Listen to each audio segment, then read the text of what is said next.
Hey everyone, तो कैसे हैं आप सब। चलिए अगर मैं बात करूं इंडिया के most beautiful and famous historical monuments की, तो मुझे नहीं लगता कि कोई इंसान वहां ताजमहल को मेंशन करना भूल सकता है। कई सदियों से इस हिस्टोरिकल मॉन्यूमेंट ने पूरे भारत की प्रेस्टीज और ब्यूटी को all over the world famous किया है, लेकिन मोहब्बत की याद में बनाए गए इसी मकबरे को आज सवालों के घेरे में लाया गया है, जहां कई ग्रुप्स का ये कहना है कि ताजमहल जिस ज़मीन पर बनाया गया है वो ज़मीन उनके शाही परिवार की है। वहीं कुछ ग्रुप्स यहाँ ये क्लेम करते हैं कि ताजमहल ताजमहल ना होकर भगवान शिव का एक मंदिर था जिसका नाम था तेजो महल, जिसे बाद में शाहजहां के द्वारा तुड़वा कर ताजमहल बनवाया गया। और ये भी मांग करते हैं कि ताजमहल के अंदर जो 22 कमरे बंद हैं उन्हें खोला जाना चाहिए, क्योंकि उन कमरों में हिंदू देवी देवताओं की मूर्तियां हैं। अब ये केस लॉ पर्सपेक्टिव से हमारे लिए डिस्कस करना इसलिए भी इम्पॉर्टेंट है क्योंकि इन्हीं कुछ इश्यूज और क्लेम्स को सेटल करने के लिए इलाहाबाद हाई कोर्ट ने कुछ इंपॉर्टेंट ऑब्जर्वेशंस हमारे सामने रखी हैं। सो सभी चीज़ों को बारीकी से परखेंगे, वीडियो पूरा देखिएगा। सबसे पहले इस केस का नाम डिस्कस कर लेते हैं। आप देख सकते हैं doctor Rajneesh Singh versus Union of India and others 2022।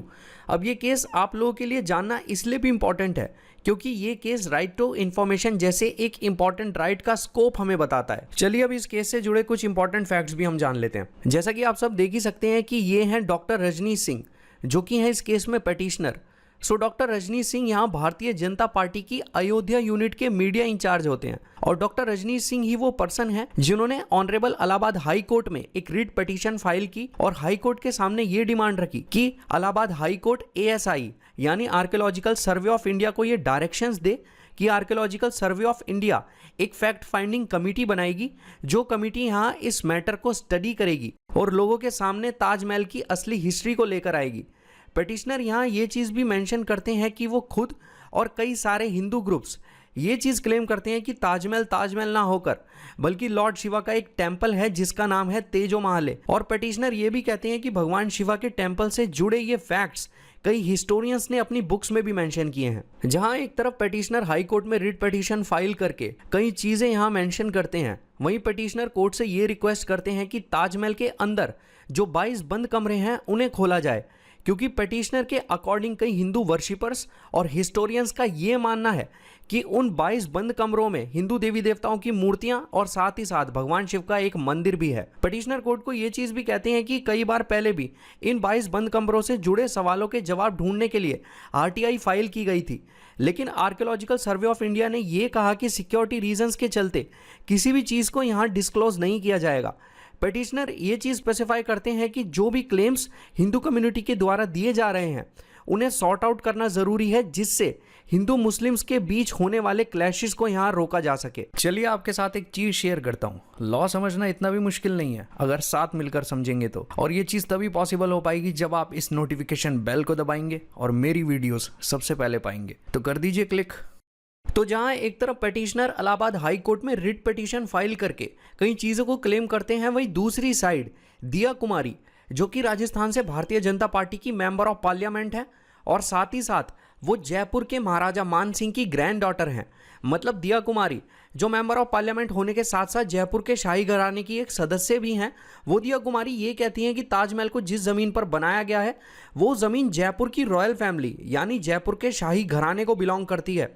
दिया कुमारियाँ ये चीज़ भी क्लेम करती हैं कि वो जो ट्रस्ट चलाती हैं उस ट्रस्ट के पास ऐसे डॉक्यूमेंट्स हैं जो ये चीज़ साबित कर देंगे कि जिस ज़मीन पर ताजमहल को बनवाया गया है वो ज़मीन जयपुर रॉयल फैमिली की है, और उस ज़मीन पर ताजमहल से पहले एक पैलेस था जिस ज़मीन को बाद में शाहजहां ने उनसे छीन लिया था। चलिए अगर मैं बात करूं ताजमहल की, तो ताजमहल 1648 AD में बनकर तैयार हुआ। अब उस टाइम प्रॉपर्टी या लैंड के टाइटल का रजिस्ट्रेशन होता भी था या नहीं, या किस तरीके से होता था, उससे रिलेटेड डॉक्यूमेंट्स का आज तक एग्जिस्ट करना कहीं ना कहीं ये चीज़ हजम नहीं होती, क्योंकि अगर आप हिस्ट्री में देखेंगे तो किसी भी प्रॉपर्टी को डिफरेंट एम्परर्स और किंग्स द्वारा एनेक्स किया जाता था, ना कि उस प्रॉपर्टी या लैंड का रजिस्ट्रेशन करवाया जाता था। सो डिफरेंट पर्सन्स ने तो यहाँ अपना अपना स्टांस रख दिया।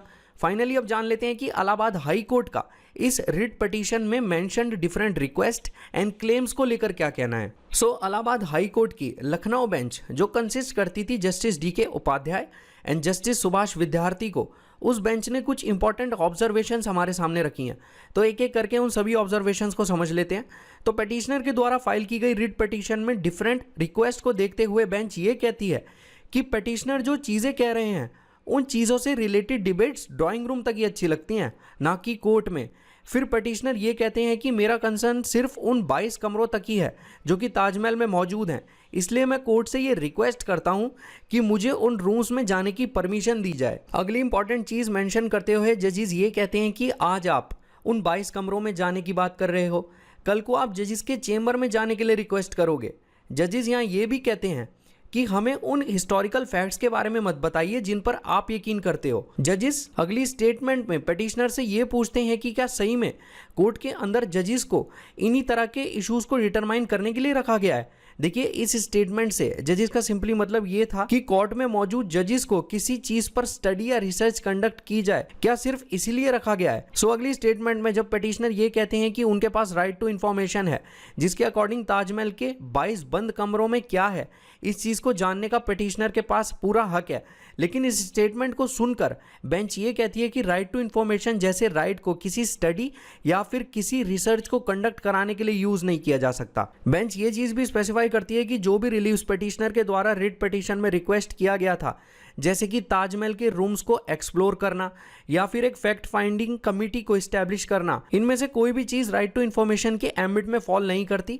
ये कहना था यहाँ बेंच का। बेंच कई सारी और इंपॉर्टेंट चीज भी ऑब्जर्व करती है, जैसे कि पेटिशनर ने कोर्ट को जिस चीज पर वर्डिक्ट देने के लिए कहा था वो चीज नॉन जस्टिशिएबल है। देखिए, नॉन जस्टिशिएबल का मीनिंग होता है कोई ऐसी चीज जिसे देखने का काम कोर्ट का नहीं है, मतलब ऐसी चीज जो कोर्ट में ट्रायल के लिए नहीं बनी है। इसलिए पेटिशनर के द्वारा एक फैक्ट फाइंडिंग कमेटी के एस्टैब्लिशमेंट करने की रिक्वेस्ट को यहां फुलफिल नहीं किया जाएगा। बेंच कहती है कि जो भी प्रेयर्स यानी रिक्वेस्ट पेटिशनर के द्वारा रखी गई है उनसे कोर्ट कन्विंस्ड नहीं है। देखिए, पेटिशनर के द्वारा दिए गए हर स्टेटमेंट को यहाँ डिवीजन बेंच आंसर करते हुए ये कहती है कि ऐसे इश्यूज जो कि पेटिशनर ने रेज किए हैं वो इश्यूज कोर्ट के लिए नहीं बल्कि आउटसाइड ऑफ द कोर्ट लाए करते हैं, और ऐसे इश्यूज को हिस्टोरियंस पर ही छोड़ देना चाहिए। और कोर्ट यहाँ ये डिसाइड नहीं करेगा कि किस टॉपिक पर स्टडी या रिसर्च कंडक्ट की जाए और किस पर नहीं, इसलिए कोर्ट इस पिटीशन को एंटरटेन नहीं करेगा। इलाहाबाद हाई कोर्ट की लखनऊ बेंच पेटिशनर को ये कहती है कि जाओ पहले एक इशू के रिगार्डिंग प्रॉपर नॉलेज और इंफॉर्मेशन गैदर करके आओ, पीएचडी वगैरह करो और फिर किसी मैटर के रिगार्डिंग कंप्लेंट फाइल करो या कोर्ट को अप्रोच करो। सो चलिए अब बात कर लेते हैं इलाहाबाद हाई कोर्ट के फाइनल व्यू की। So finally Allahabad high court petitioner की प्ली को डिसमिस कर देते हैं, जो प्ली रिक्वेस्ट करती थी एक फैक्ट फाइंडिंग कमेटी की एस्टैब्लिशमेंट और पिटीशनर के द्वारा दिए गए कई सारे क्लेम्स को। देखिए, एट प्रेजेंट इस केस में प्ली को डिसमिस कर दिया गया है, लेकिन अगर फ्यूचर में इस केस से जुड़ी कोई भी अपडेट आती है, जैसे कि इस केस को अगर ऑनरेबल सुप्रीम कोर्ट में फाइल किया जाता है, तो श्योरली मैं उन चीज़ों को भी एक नई वीडियो में कवर करूंगा। सो मुझे उम्मीद है आज की वीडियो आपको अच्छी लगी होगी। जिस इन्फॉर्मेशन को आप यहाँ गैदर करने आए होंगे वो आपको मिली होगी। Have a great day.